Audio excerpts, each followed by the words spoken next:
So Twitter's a platform where you can see what people all around the world are talking about at any given time. And you can scroll back a bit and see like what they've been saying the last couple days. But at one point I got curious, what are people saying about Quakers? And so I started looking. And so now I actually keep keyword searches for Quaker and Quakers, plural, and see what people are saying about us. And sometimes I get into conversation with them.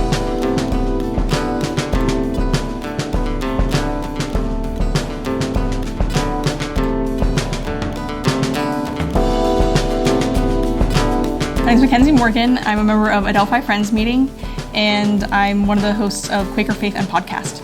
So here are examples of a few of the kind of tweets that I come across and see as sort of recurring themes.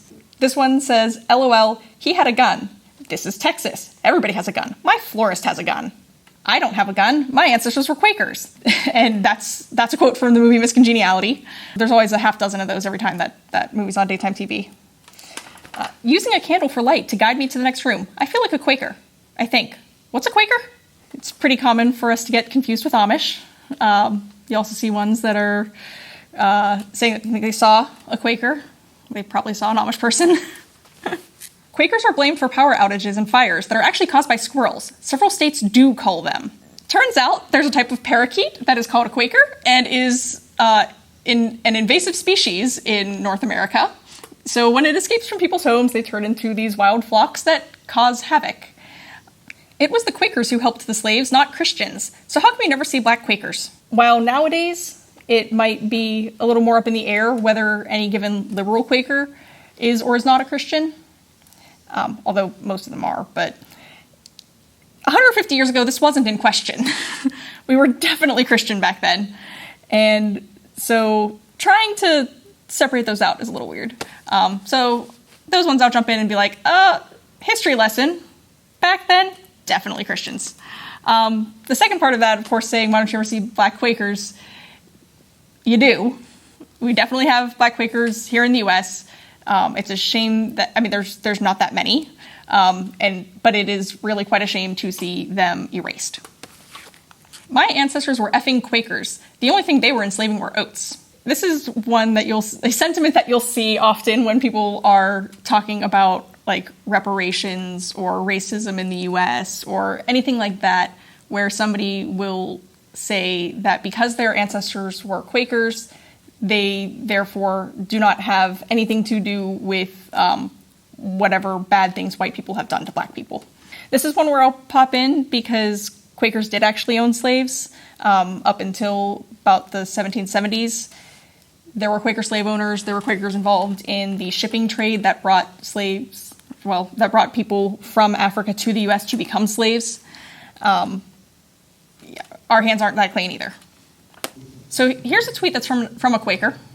If I had a nickel for each time I was asked about my Quaker upbringing and, quote, not believing in sex or electricity, I'd have so much money.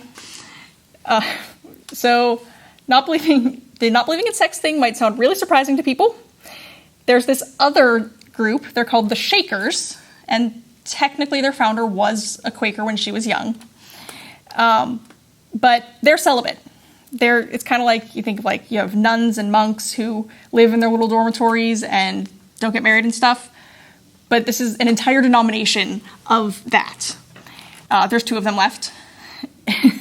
And people get us confused with them. So they think that it's not uncommon for people to think that Quakers are all dead because, well, you're going to run out of people, as the Shakers are doing, but they're always mixing up with the Shakers in that case.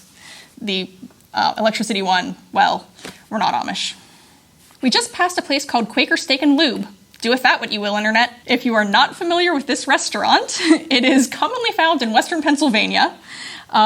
They have like an unlimited wings, like they have all-you-can-eat wings, and so I see a lot of tweets that are about going to Quaker for wings, which I grew up in Pittsburgh, so I knew what that was about, but I'm sure there are lots of confused people.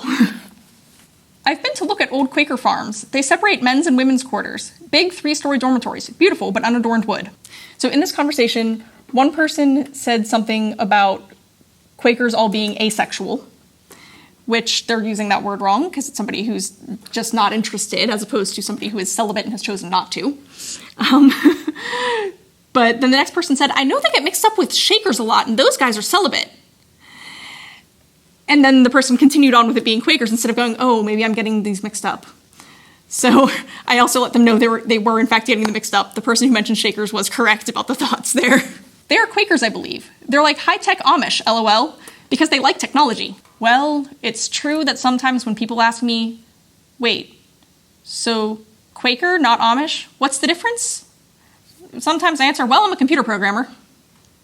So there's one where the No More Quakers account tweeted out a photo of Trivial Pursuit and says, really struggling on the pink question, which asks, what religion was followed by the Frys, Cadburys, and Rowntrees who set up Britain's chocolate industry?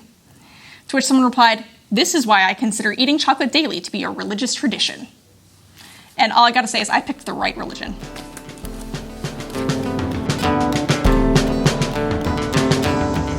Hi, I'm here at Adelphi Friends Meeting in Washington, D.C. just to say thank you for watching this QuakerSpeak video.